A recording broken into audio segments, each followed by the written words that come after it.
Hey everyone, we're back again with another episode of Lessons of the Woods by 10 Point Whitetails. I'm your host, Dylan Porter, and with me today, I don't have Kyle. He's gone doing something, he didn't even tell me what, but I do have the guys from Haunted Outdoors.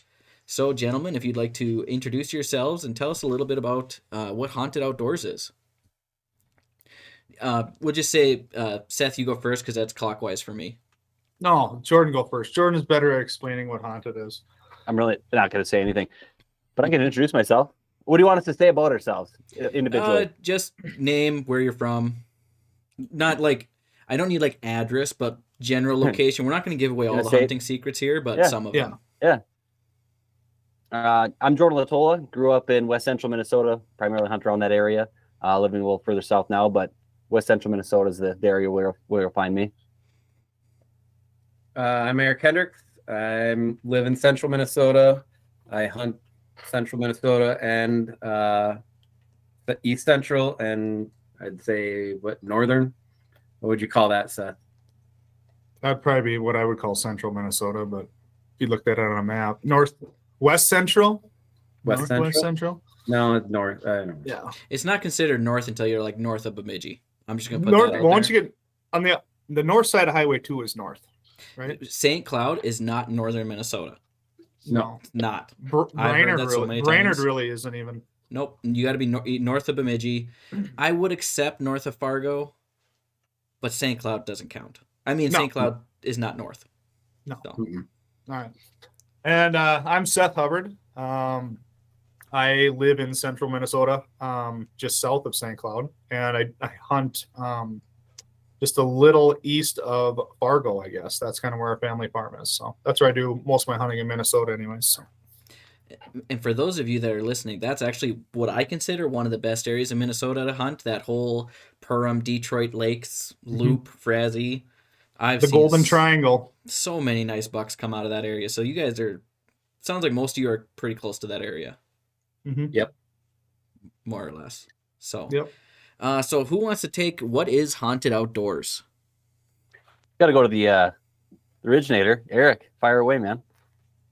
Okay. It started, I don't know how many years ago, but me and Paul Lauer started a while back. Just wanted to be kind of a voice for the hunter. Minnesota hunter really didn't have a voice in anything politically, we'll say, when it comes to deer hunting, and just kind of your average Joe hunter, people that have a real job, have to juggle with family life and kids. And then Paul wanted to focus more on all of that. So Jordan and Seth are now owners as well. And it's pretty much just what we wanted to be, like blue collar guys that when we find the time to hunt, we hunt and try to manage our land as best we can with what we have. None of us own thousands of acres, which in Minnesota is hard to find. It's all 40s and 80s. So you deal with a lot of neighbor hunting pressure and stuff like that. And we just wanted to be a voice for those guys. So. Awesome. And you guys do a lot of filming of your own hunts too. Yes. Yep. We're not that great at getting them online, but we should see the footage we have. Too much is the problem. Yeah. So because people that know me, I'm a bit of a procrastinator. So once the footage really starts building up, it gets harder and harder and harder to want to sift through it all. Stare at that mountain. Yes. And especially like, Erik said, we all have small children and stuff like that. And that really puts a damper on the time you have to be able to do that stuff. I mean, I think all of us would like to prioritize our time to being in the woods, not so much in front of a computer editing everything. But, we try to make it work as best we can. And like Erik said, we're kind of focus on like just the average Joes, just to show anybody like, anybody could do this if they wanted to, Just got to have some time, dedication, and a little bit of money at some point to get cameras other than a cell phone. Mm-hmm. Yeah. Absolutely. Yeah, it doesn't take much to like manage your, it honestly, it just takes you to set aside the time to do your food plot, land management, and honestly have the nerve to pass that young one up and not have that mentality of, if I don't shoot it, the neighbor will. You do that, then you are that neighbor.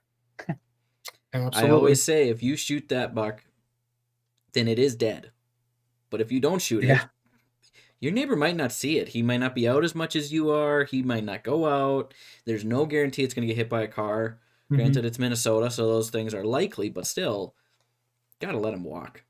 But you're saying the buck does have a chance. It might be a small chance, but there's a chance. You know, it would still have a chance. Like if it was standing in front of you 100 yards and I had a rifle, it would definitely have a chance because I'm not a very good shot. But it definitely has a chance. You pull the trigger on it, no chance. 0% chance if you kill it. Yep.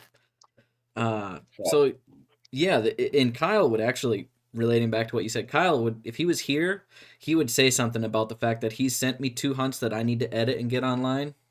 I haven't done that yet, and I don't even have kids. I'm self-employed. I don't know what my excuse is. I just haven't done it. So I just use my kids as an excuse. I could get it done, but just so busy. Oh, these kids. Yeah. Oh yeah. Well, everything takes time. Oh, for Everything sure. takes time, but Yeah. I have watched a couple of your guys' videos. I think they're all good. I've enjoyed them. You guys have built up quite a bit of following from what I've been seeing, which is awesome.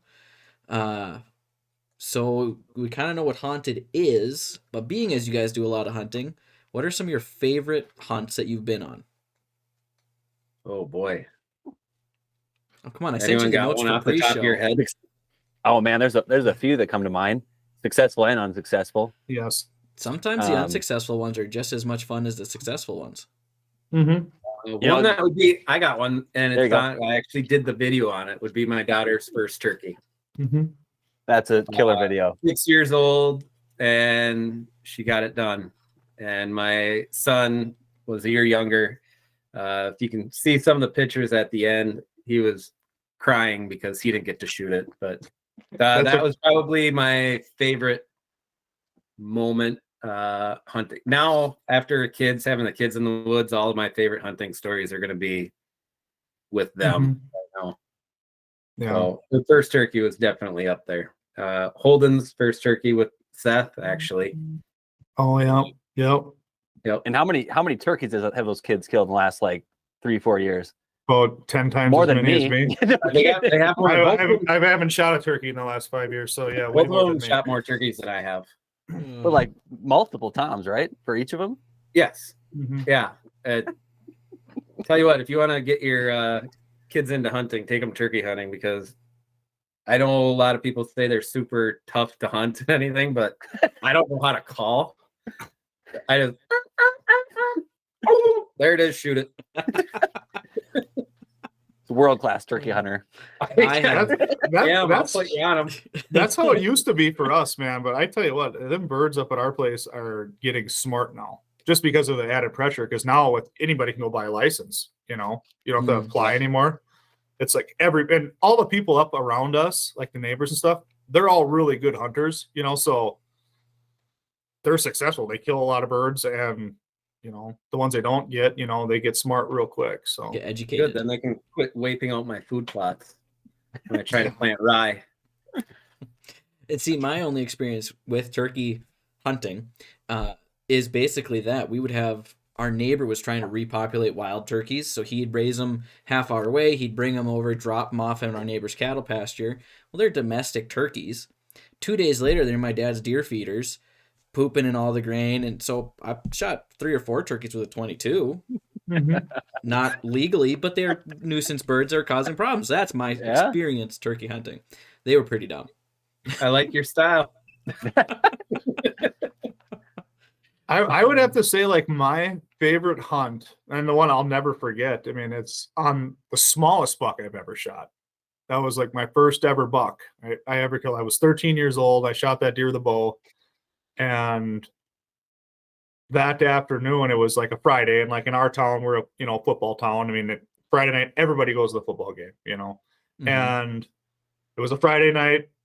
Everybody, got to go to the football game, and was getting ready to go to the football game, and my mom had to run into town for something, and she literally leaves the driveway, calls home, and is like, this big buck just jumped across the road in front of me like a mile down the road. And I'm like, oh, geez, wow, I better get out in the stand, you know. I mean, the deer I seen was probably not that deer, but it got me excited. So I'm like, I threw all my camo on and took off, literally ran out of the house all the way to the back. We grew up on 15 acres, just a long, skinny piece, ran all the way to the back of the property, sat in the stand. And, you know, being a 13-year-old kid, you watch all the hunting videos. So, you know, I got a backpack full of freaking rattling antlers and rattle bags and 7 different grunt tubes. And, you know, I'm ready, you know, and get up in the stand. I wasn't there for 30 seconds. I grabbed the horns. I started Doing the Texas rattle. oh yeah, just hitting them together hard. And like within 20 seconds, all of a sudden this buck like comes charging right in, and I'm like, you got to be kidding me,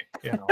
It worked. And it kind of comes walking right up. I mean, just like you see in the videos, 15 yards standing there broadside, draw back, boom, arrow pops right off the string, falls right to the ground. I'm like, oh crap. Then he runs away. I'm like, oh. So then like 20 minutes later, I'm like, wow, that worked. I'm going to try it again. Get the horns together again, grunting. All of a sudden, a forkhorn comes running right in, stops like 20 yards away. I'm like, oh, perfect, you know. Pick my bow up. I'm ready to draw. Start drawing back. And my, you know, the bow I had at the time was kind of a piece of crap, but, you know, it worked. Cam squeaks. The deer looks at me, takes off running. Ugh. Oh, wow. About a half hour later, I'm like, I'm going to try it one more time. Hit the horns again. Buck comes running in, and it ended up being the one I shot, kind of a mainframe 6-pointer, and he had like a bunch of, you know, 2-inch like brow tines. He had like 3 brow tines on one side or whatever. Cool looking buck, you know. Would have been an awesome, you know, it was a 2-year-old deer. Would have been an awesome buck to see at 5, you know. And comes walking in, ended up being like 17 yards, and I drew back, and I literally put all the pins right on the deer and just let her fly. And I swear I just blacked out, and I went running into the house and told me, I shot this buck. I shot this buck. Did you hit him? Oh, I know I hit him. I know. Where'd you hit him? I don't know, but I had to have hit him. I had all the pins on him. He couldn't get any closer. No. And we didn't find him that night because my dad had just had his appendix taken out, so he couldn't even really walk. So we ended up finding him the next morning, but I got lucky. I clipped that artery right underneath the spine and got him. But yeah, I'll never forget that hunt. Just like, and then after that, you know, the next like 10 times I sat in a stand, you know, it didn't matter what time of the year I had. This is how we do it around here. Yeah, that's how we do it. But No, you don't understand. It works for me. But it's funny. Like that property I grew up on, you know, we didn't hunt it a ton. Just hunt it, you know, during the week when we're at home, we'd always go up north to our land to hunt on the weekends. But I rattled in, I would say, well, every buck I've rattled in on my life has been on that property. I would say probably upwards of 20 deer. Never once have rattled in a buck up on our property up north. Never once. I've never rattled in a Minnesota buck. No, for whatever reason in our county, in Sherburne County, and I got buddies that, you know, that hunt around me and stuff like that too.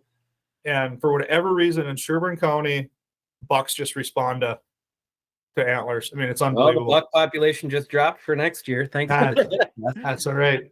There's a big wildlife refuge you can come and hunt and try your luck with everybody else. Yeah.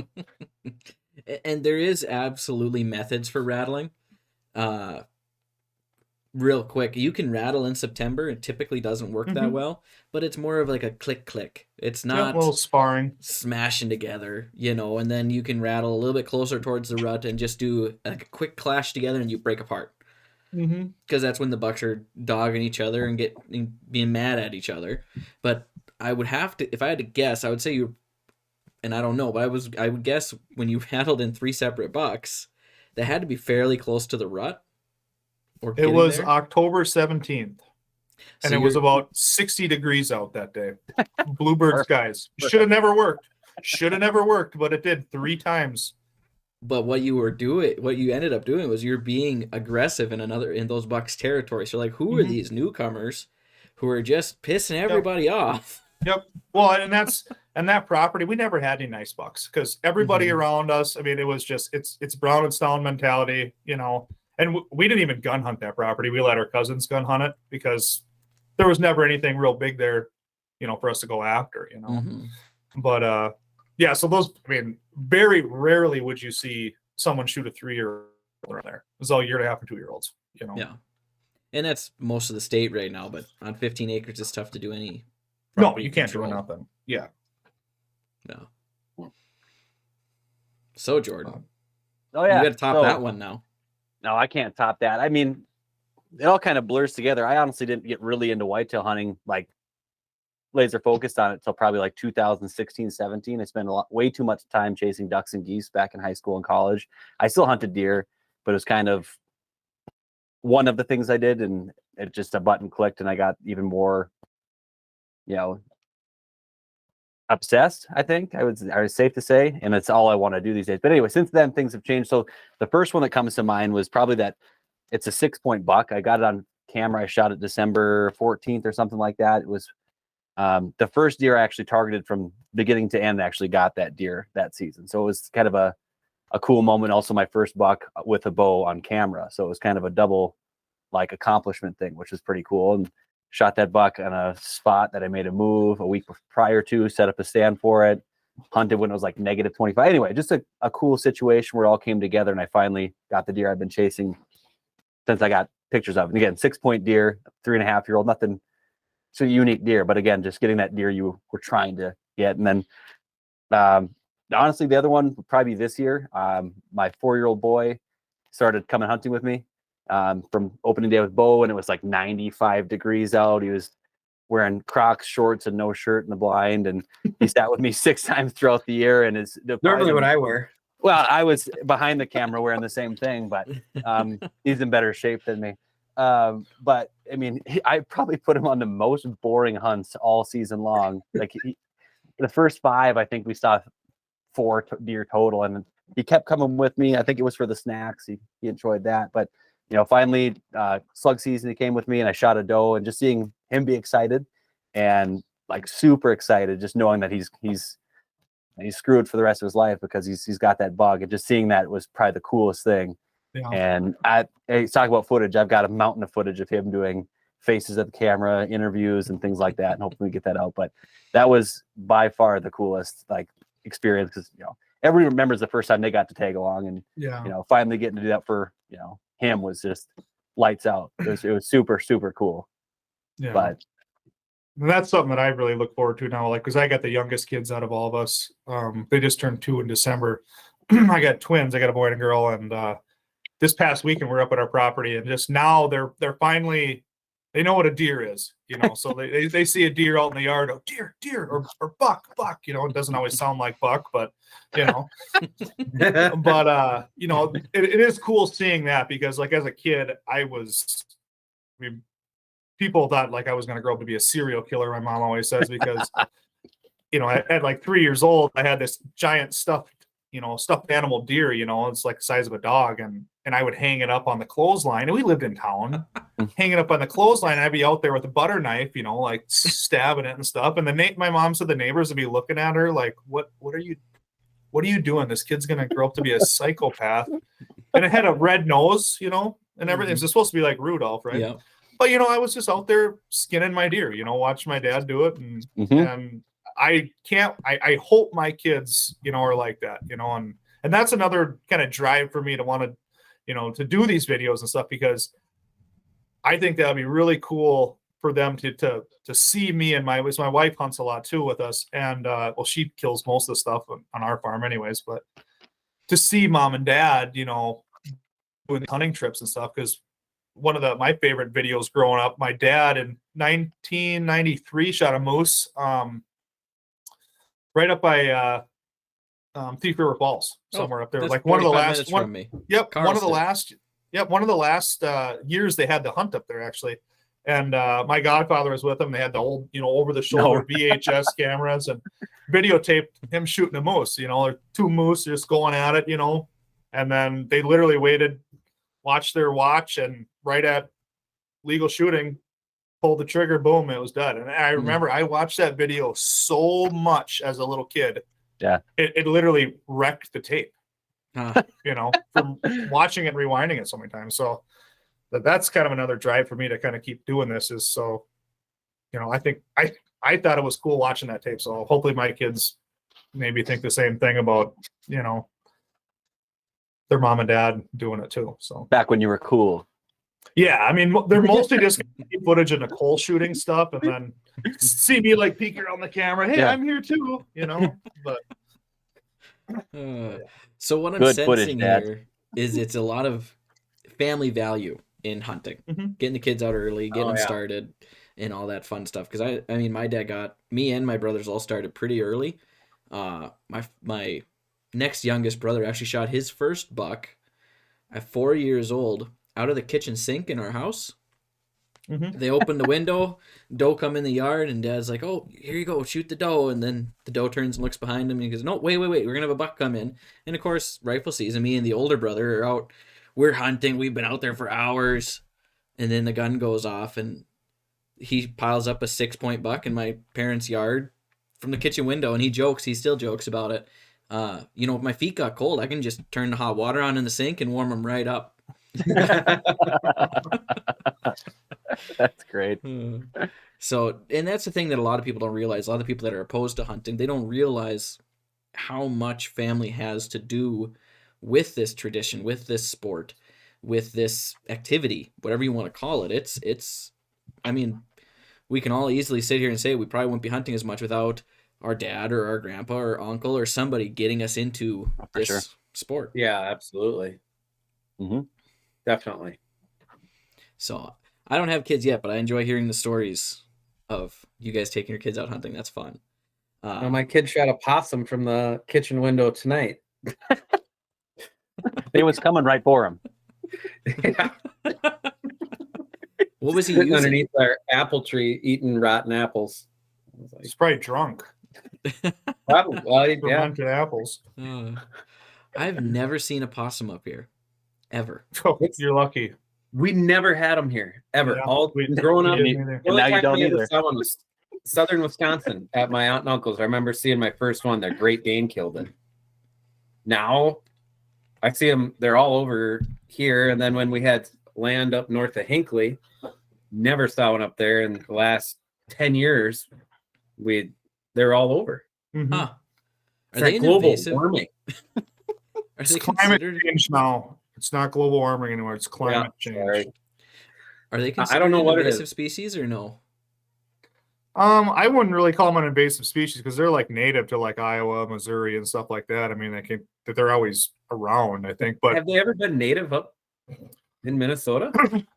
maybe southern Minnesota, maybe. I don't know. Yeah, southern, but Yeah. I remember we saw the first one. I was probably in 4th or 5th grade. I got a picture of one. It was hit right on the road by our house. Yeah, they I love like- getting hit by cars. Oh, well, I remember like, it was like the talk of the town. Like, oh, I got a picture of him with that possum. Oh, Yeah, Hubbard's found a possum on the road, and his son's out there stabbing it on the clothesline. cutting it up with a butter Little knife. psycho Yeah, making sure it's not playing possum. latches onto his face. Oh yeah. Porcupines. We don't get a lot of those up here either. I see a few Oh, really? here and there. I've You know only what's seen funny two in my about- life. It's funny about porcupines is, I lived out in North Dakota for like 5 years, and I lived in Fargo. I worked in Western North Dakota in the oil fields. And if you go to Western North Dakota and go bird hunting, upland hunting, it's nothing to run into half a dozen porcupines in an afternoon. They're thick out there, and it's like, well, people think they live in these trees. Well, there's no trees out there. There's just clumps of buffalo brush here and there, Mhm. but there's porcupines everywhere out there. I've seen more porcupines in North Dakota than I ever have in Minnesota. I've Same with seen- North ahead. Central South Dakota when we go turkey hunting out there. We see Yeah, every porcupines tall everywhere. tree, and they're everywhere. I never Yeah. see Minnesota. I'm further south than you guys, but out there, Yeah. it's just I get a kind of a hoot out of it. Just seeing those things, like not giving a crap about you walking right underneath them. Just not big trees out there, but they're finding the tallest one and trying to Oh, get yeah. up there. Yep. Huh. I mean, I saw one alive when I was like 12, walking through the Yeah. woods. Scared the crap out of me. Like, I don't know what that thing is. And it just waddles away. And then the other one, somebody hit one by my dad's place with a car last winter. Hmm. The only times I've ever seen one. We have a fair amount of them by our property, around in that Perham area. We used to have a lot more, but we don't have as much mature timber anymore. But when we had a lot of like old growth timber, we'd have, you'd see. I mean, it'd be nothing to go out and, especially in the winters, they stick out like a sore thumb. Oh You yeah, could they go look out. like a squirrel nest. You could go pop a couple, every weekend if you wanted to. Huh. I've seen a couple this year, and I hunt by Seth too, and they're up by Longville, where we have a campground at a lake. We see them all the time. Mm-hmm. They're always on the road in the evening. They must not like it where it's cold, because I know up here by the Canadian border, we're 10, 20 degrees colder than you guys most of the time, so it's got to be that. Yeah. But I mean, yeah, I've also seen them like way up, in Crosby, North Dakota. I mean, that's pretty high, Yeah. And they have them in Alaska too, don't they? I would have. Oh yeah, a funny story about that. So this guy I used to work with, he actually was up on a caribou hunt up in Alaska, and he got lost. I want to say it was really foggy that morning. He was lost for over a week. Oh my god! All he had was his bow and hip waders, and he knew if he walked this one direction far enough that he would run into this native village that was there. So he just started walking that direction, and he ended up shooting a porcupine. He ate that, and then he ended up he was shooting at some swans. I don't know if he ever got one or not, but he realized he lost a couple arrows out in the water. He's like, probably not a good idea. He got a 7-arrow quiver. But yeah, that porcupine, he carried porcupine meat with him, and to eat a little bit here and there. And he said it's actually not that bad. He said, especially when They're you're a really survival hungry. animal. Do you know that you can eat them raw? I've heard that. Yeah. Huh. Yeah, they're a survival animal. You don't have to cook them. The funny story do too, it, when he got back finally made it to that Indian village there or whatever, and they had it, people were all looking for him. I mean, they had planes flying looking for this guy, right? Gets there, and all he wanted them to do is get on a plane and fly back into camp, because he's like, I didn't get to hunt. I want to go shoot my caribou, and the doctor wouldn't let him go, and they eventually let him go back in there, but he was just pissed off at him because of that. He's like, I'm fine. I'm still alive. I want to get back in there. Wow. But if you ever met the guy, it wouldn't surprise you. I mean, the guy's just about as hardcore as it gets. Yikes! That's awesome. Only guy I know that literally, I bet you 75% of the whitetail he's shot with a bow, he's got at least 2 arrows in him before it's out of range. Unbelievable. The guy's like a Robin Hood, just. I've never done that. Me neither. Ever. Well, Never did what? Shot a deer twice with a bow while it was in range. Ever. I've done it when I've spined them. They're but that still in doesn't range really and count. still moving. I'm pin cushioning them. I've never had them stay in range and keep moving. Yeah, the You spine gotta is the spine unique them. scenario. Yeah. Spine shot I've had to do that before. Never like on a body hit, never. Man. No, I've never lunged one where it was still in range, but I shot this one twice. I shot this one twice. This big one behind me. Over a month between shots, but I shot him twice. Like a warning shot, and went back and got him. I do have to say, I appreciate Jordan's preparedness here with all the head mounts and stuff. All of them. It's like all I've got, so it's not like I pick my favorites. If the nose of this one's actually my wife's, so I'm scrounging.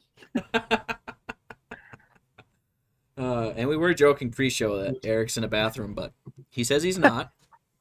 So, Truth be told, I had a gas station burrito. And, probably should not venture far away from the throne here. So You get to stay in there and work. You got your calendar on the wall. there you go. Fold out desk common for occurrence. everything. Just stay on the throne. you guys don't have a calendar in your bathroom? 2 of them actually. Okay, didn't know that was a thing. So anyway, moving on. We had a little bit of talk early about what you guys what do you guys do for property management? Because that's kind of a thing that Kyle and I like to focus on. What are you doing different or better than the guys around you, or than what you were doing 10 years ago? How long a podcast is this? Because I could talk about 5 hours about this, but Well, we got to we break can- it down. We can go up to let's 2 do- hours. I think we should break it down with like food plot, like the food aspect of it, yep. and then go into like the property management, because like Seth said, this could be Yeah. It's a whole Yeah, bunch so- that so goes into it. Pick a topic. We got about another 25, 30 minutes. Then we can stop. I'll stop recording, start recording again. We do a whole another podcast. All right, let's So- do food first. Yeah. So what I know what my favorite plot to plant is, but what's your guys' favorite food source to plant for the deer, food plot wise? Like all around, like, do you think if you could plant one thing, what would it be? Clover, white clover. Up here, we've done really well with brassicas. I love brassica blends. I love Because- brassicas, but if we're talking deer management and like health of herds and all this, it's going to be Alice White and Ladino, jumbo Ladino clover, just because it's a year-round food source. In the Mhm. winter, they can dig it up. It's still green. Yeah. I am a brassica nut. I love brassicas, but as far as a year-round, keeping them Oh, coming, sure. because deer are creatures of habit. Mm-hmm. And if they can find the food there in the spring, summer, fall, they're going to keep coming to it. And September 18th, there's going to be a guy in a tree with an arrow for his rib cage. Like, I don't know. I like it.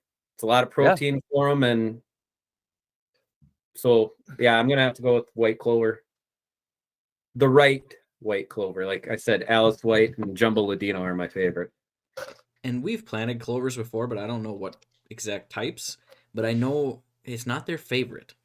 They'll eat it, but they won't spend an hour in the food plot. They'll spend 15 minutes or 5 minutes and then walk to the next thing in the plot. I think you should try a different, because I always used to do like the edges of my food plots. So then it would lay off my brassicas because it'd come in, they'd stick on the edge and then hit my brassicas. But then I started trying different types of clover. And I would have, this is no joke, have it on film. Deer would walk through green beans, still green, not yellowing, walk through it and start eating my clover. Now, every deer herd is different. Like Jordan could have a deer herd that won't touch brassicas. You know, you have to almost coax them into it by planting radishes to trick them like, oh, okay, this is good stuff. Mm-hmm. But where I was at, this was East Central Minnesota, north of Hinckley, and white clover was king for me. And this is after 20 years of doing food plots, you know, rye, brassicas, you name it. But towards the end, we just sold that property 3 years ago, which broke my heart. But it was, white clover ended up being like the biggest draw we could have. And if you're going to do it, you have to fertilize with the right. I always considered fertilizer and your pH as seasoning on a steak. You could have a filet mignon. Here, don't overcook the crap out of it. Have your steak, have it well done, which if you ever eat a steak like that, you should quit eating steak because you obviously don't like it. I agree. And then you have a filet mignon cooked medium rare, seasoned, perfectly cooked. Which one are you going to have? Well, that's how I always described, like, your pH and your fertilizer is your seasoning on a steak and how well you're cooking it. And yeah, I had really my biggest secret, which I will tell now because my neighbors up there were always like, why do you have all the deer? It was gypsum on my clover. Now, gypsum, people are like, oh, it lowers your pH. It does not, unless you have an above 7.5 pH. It's a neutralizer. Mm-hmm. Your pH is already low. It will not lower it anymore. But man, you would notice it real quick after you spread that on your food plot. Like within the month, you noticed where you had that and where you didn't.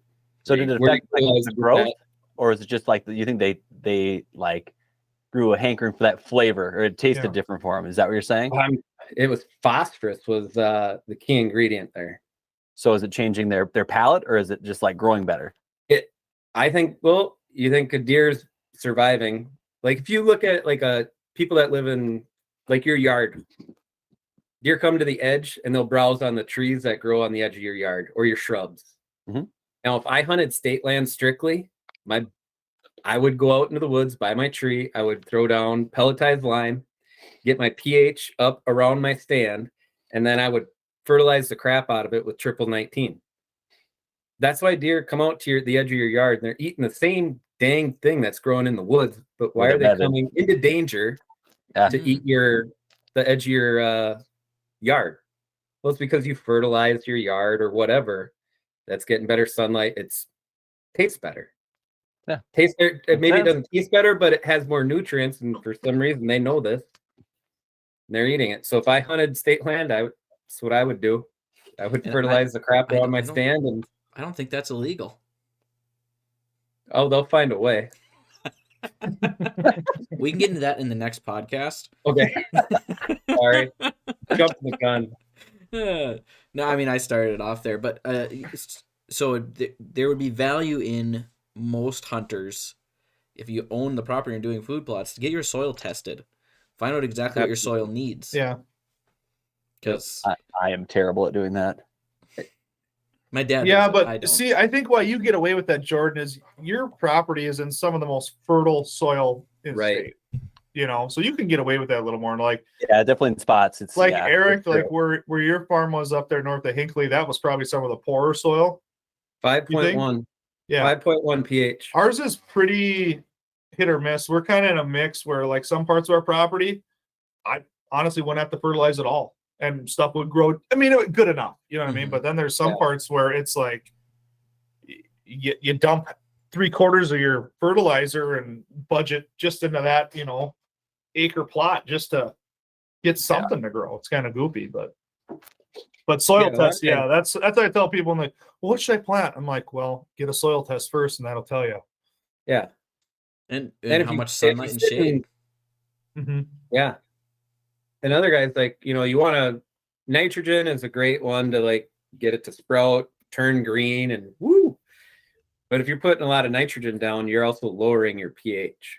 A lot of people don't realize that, like, year after year after year, especially with brassicas, they love nitrogen. You want to put it down, but you're also lowering your pH at the same time. So pelletized lime is always great to mix in with it. Yeah, I think Dad just started adding lime to a lot of his stuff a couple of years ago, and that does something else to the soil as well. But I don't remember what there was something. Just the pH, but there's something else that I don't remember if it was hard on certain bugs in the soil or if that was a different product he was putting down. And he put something down, and it actually helped with our fawn mortality rate because it killed, and it was just something normal. It might have been the lime. It killed off different diseases and bugs in the soil. Yep. It can't, it has to have an acidic soil to, exist in your soil. Yep. If you have ferns, so anyone listening, if you have ferns, you have a soil pH of around 5.5. Ferns love acidic. You see them, pine trees, walnut trees, no bueno. Interesting. But, yeah. Eric, you've talked to me about different plots that increase your pH, or you talked to me like you just talked about your brassicas and your nitrogen lowering your pH. You talk about your favorite food plot, like putting stuff back. What are food plots that you use to put stuff back? Rye. Oh yeah, is that it? Yeah, rye. Rye is probably my favorite thing to plant. Eric loves rye. I will, yes. Because of everything it does for your soil. That does not like rye. Yeah. I don't like grinders rye. Yeah. You had good luck with it this year. I did, yeah. You get good rye seed, it grows. You get crap rye seed, it don't grow.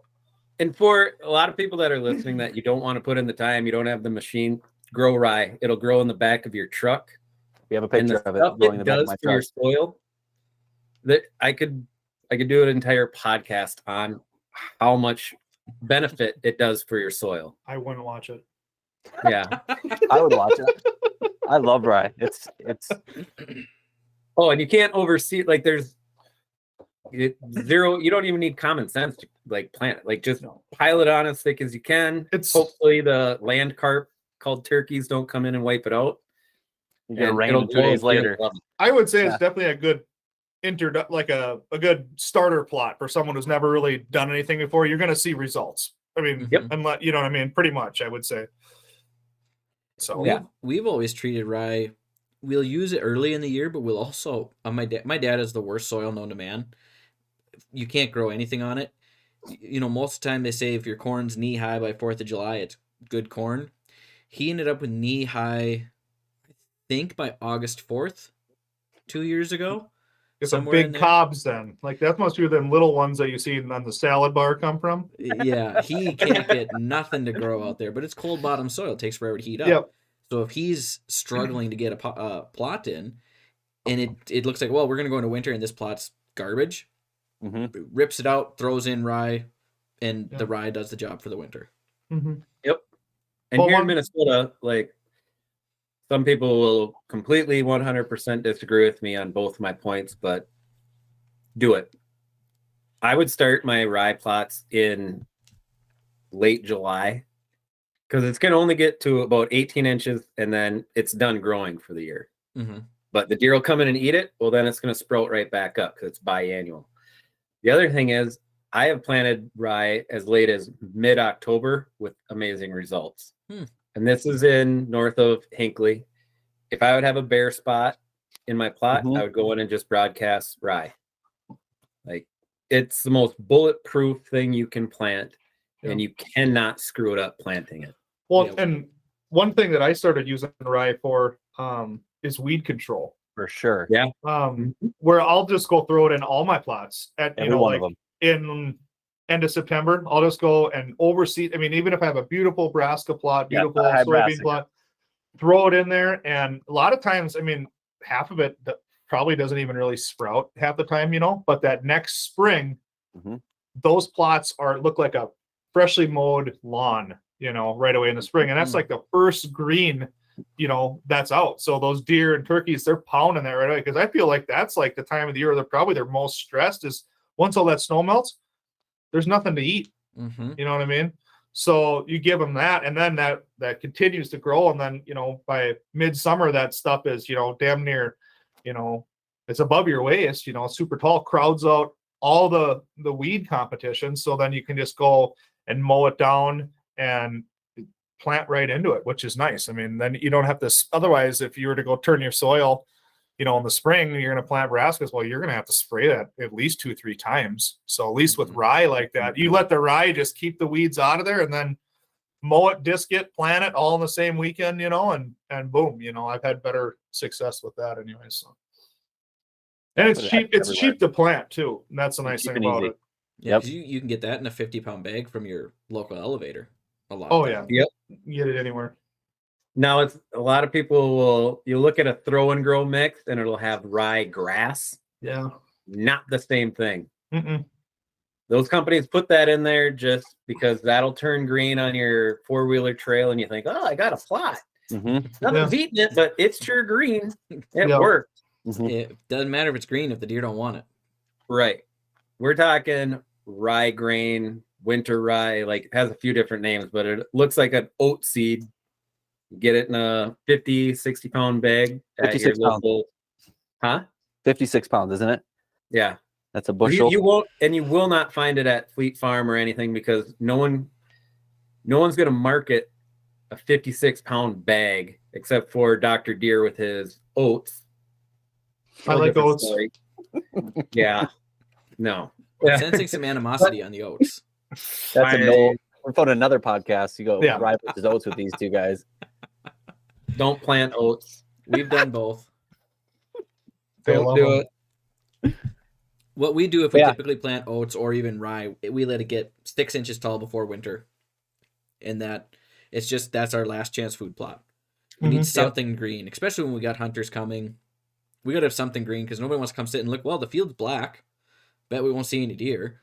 Well, you got to throw something green out there. Yeah. A little bit of hope. Yeah.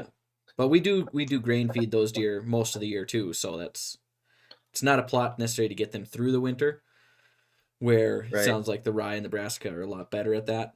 We've had excellent luck with brassica getting them through the winter if it's planted properly. Oh yeah. And the thing, plant it early. In my experience, mine I planted in June. On the bag or whatever, if you buy the buck on a bag, if you actually do that at Fleet Farm, it'll say, plant in August. Well, you're All the way, in yeah, August, like they'll say northern August to Minnesota. September 5th or something like that. Yeah, you're north of St. Cloud, Minnesota. You plant in August. You're getting brassicas like this. Unless you get ideal weather conditions. Yeah, if you have ideal, and you have great soil and everything, but So what we do, and we have a 8-acre food plot behind my dad's house. It's black most of the year, but he'll plant one chunk to corn, one to rye, one to brassicas, but we'll rotate our brassicas. And what I mean by that is we'll start planting in May, and we'll do a 50 foot by 100 foot plot. And then 2 weeks later, we do another 50 by 100 foot plot. And we keep going every 2 weeks because then you get different growth stages. So then the deer can go in, well, I like it at this stage, I don't like it at this stage. Then you just, once it gets to be ready to go to seed, you mow that one down, plant your rye, plant your oats. If you want to make Eric mad, plant whatever. And then your final couple of plots that are at the right height once it freezes, that's all sugar. And then you deer eat it all winter long. Yeah. But we have a 8-acre food plot that we can do that on. Most guys probably don't have that, but we're also feeding 60 deer or so on that for a winter. Most people probably aren't doing that either. Not if they're in Minnesota. No. I would have to say, I mean, brassicas are probably my favorite plot to plant, but besides brassicas, my favorite plot to hunt over and actually target deer and try to pattern them on would be soybeans. Soybeans for sure. Because it seems like when they're early season, I don't think anything can beat a real tall, lush, thick green soybean field. And they give you these tells too. Like when they start yellowing just a little bit, they're going to start laying off them. And then once they're yellow, hey, I don't have to go waste my time there because they're not, they still will go in there a little bit, but majority of the deer are not going to be in there. And then it seems like once you get that first frost and those beans harden up again, all of a sudden they just hit them again. And it's like crack to them, late fall through the winter, and they just go nuts. And versus like brassicas, it's like they start eating in September and they'll eat them good, but you can't visually see those changes in that plant like you can with the soybeans. So you're just rolling the dice hunting, hoping that, hopefully they're at the right stage right now. I can't take a bite out of one and tell you if that's like the right stage, for the deer. But with beans, you can see it, and that's what I like about that. I got a point.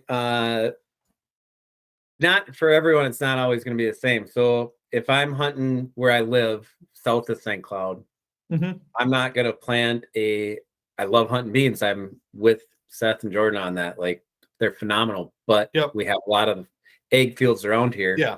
You want to offer something that no one else is, or make yours better by whatever. But like if I hunted around here, which I sometimes do, but I would want to have a staging plot 100 yards off of those soybeans, where they get up out of their bed. They're not going to go out into the open quite yet. There might be some does and fawns out there, but a mature buck's going to hang off in the woods, either your acorns, or if you have a plot, he's going to stop there, eat until just before dark. That's when he's going to hit the big field. Yeah. No, I agree with you there 100%.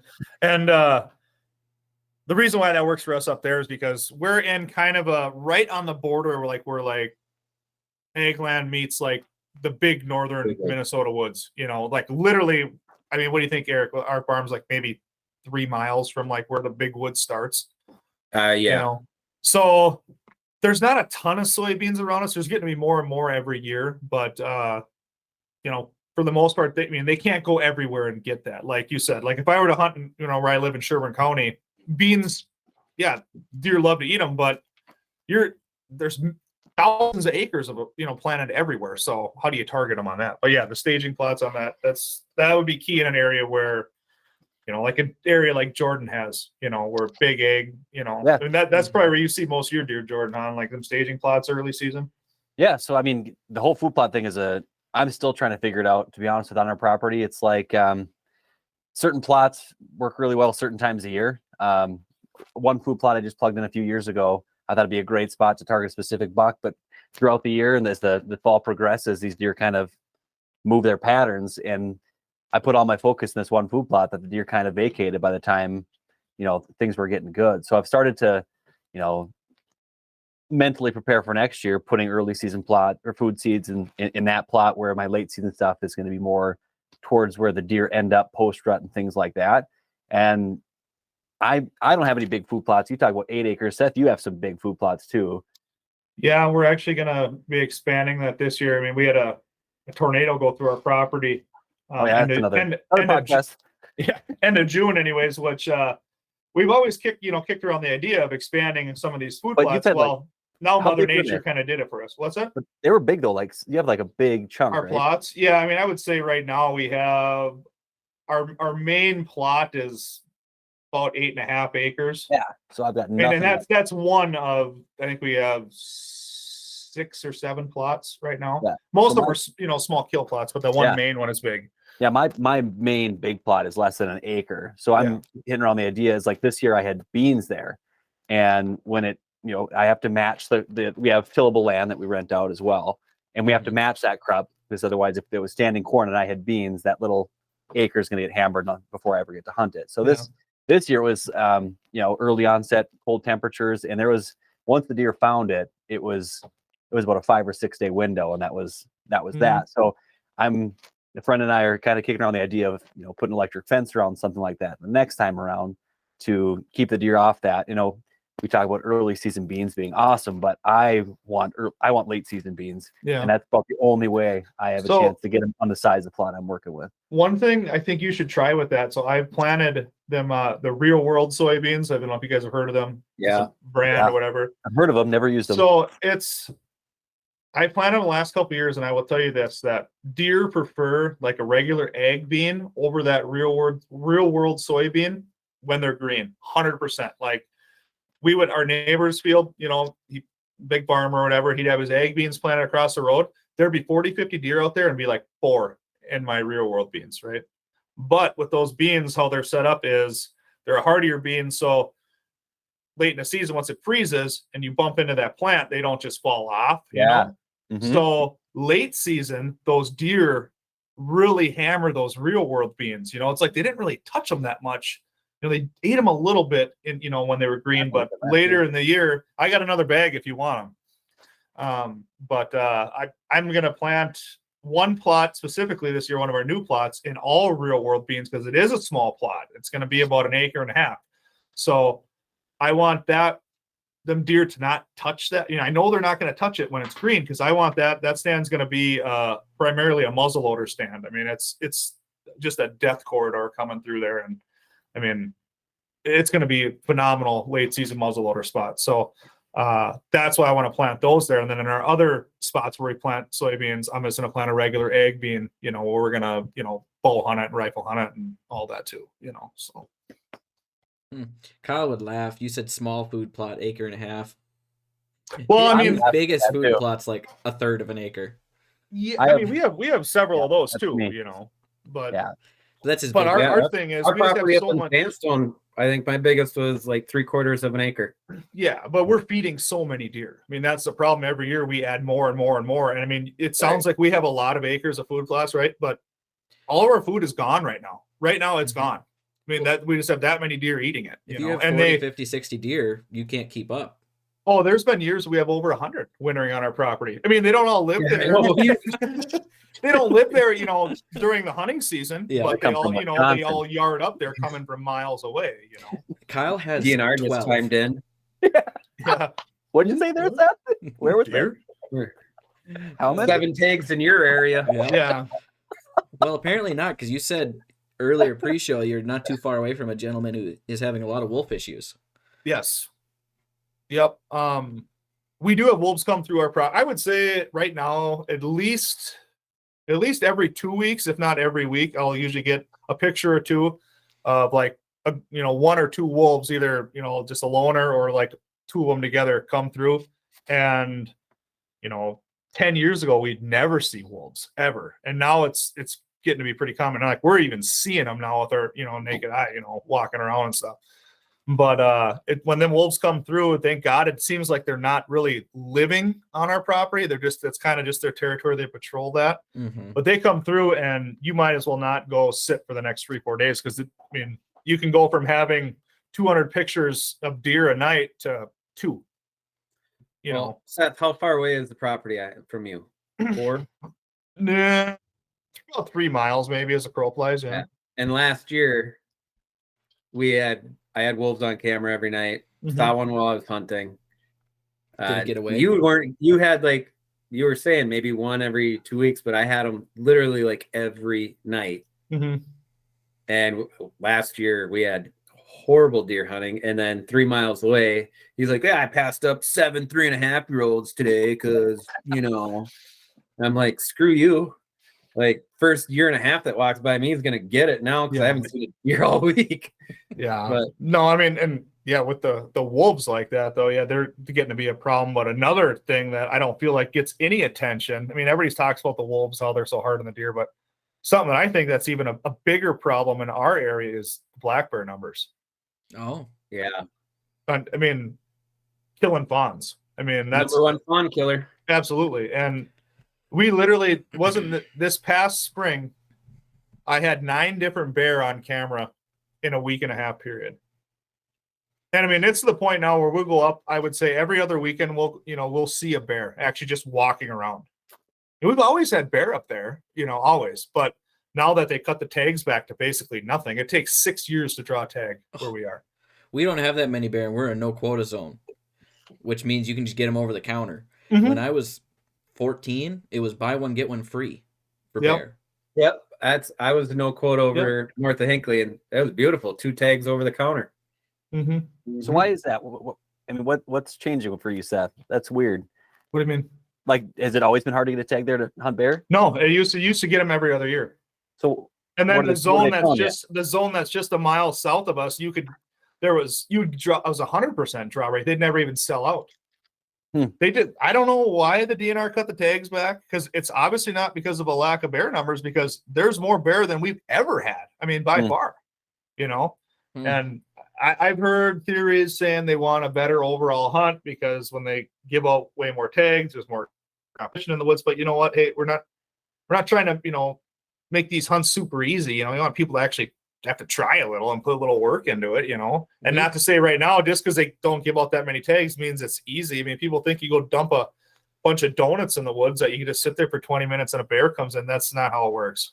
We have less bears than you do, but you put out a bait station in season, and between my brother's bait station and my neighbor's bait station, there is at least 22 individual bears coming in. Mm-hmm. The biggest of which my 17-year-old brother at the time harvested, which was 520 pounds. Yeah, he'd pick that's up a giant. He'd pick up a 40-pound block of licorice and just walk into the woods with it. Mm-hmm. But there's at least 22 different bears, and we don't have as many as you. Mm-hmm. Yeah, it's wild. Huh. No, it's frustrating. I mean, it's even to the point now where people have all these nuisance bear calls because they're just. I mean, we had one. My dad's got a video one. It just walked into our pole shed last fall. It was walking right on the sidewalk along the cabin and walked right into the pole shed. No fear. And and people are having all kinds of nuisance bear problems. They'll call the DNR or the sheriff, and they're at the point now where they're telling the people just to take care of it because they can't. They get so many calls they can't get there to do anything about it. Like, just take care of it. Take care of it and call us after. Yep. Mm-hmm. Wild. And then that's. I'd like to get a tag and hunt them, but guess we can't have them. I have a theory, but I won't get into it. Yeah, we're running at 59 minutes here.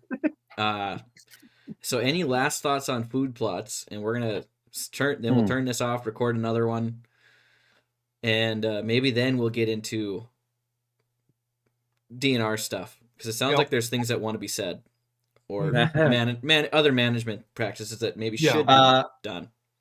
As far as food plots, I do have one for the people that don't have the opportunity to get one or put one in. If you want a instant food plot, drop a maple tree or a popple tree in September, a couple days before you're going to sit in the stand. And would you hinge cut it or just? I would hinge it so it's still on. I used to do that quite a bit. And then obviously it would grow back the next year or get green, and anything within their browse line was leveled. But I did it. You guys remember this buck? The one I hit, Seth, the one that you guys came and helped me look for. I dropped a popple tree on my food plot. hinged it because Mhm. this buck would always skirt the food plot. You did a video on that, didn't Well, you? Out of bow range.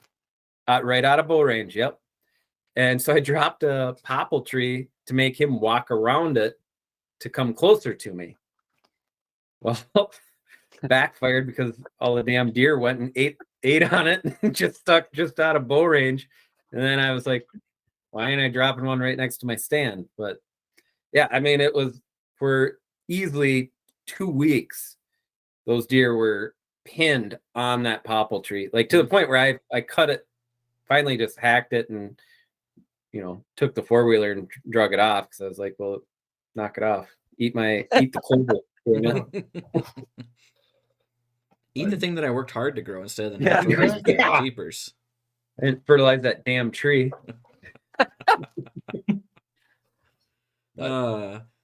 All right, so we're gonna turn this off, but before we go, where can people find you? What's the easiest way to find you guys if they want to get a hold of you or see your videos?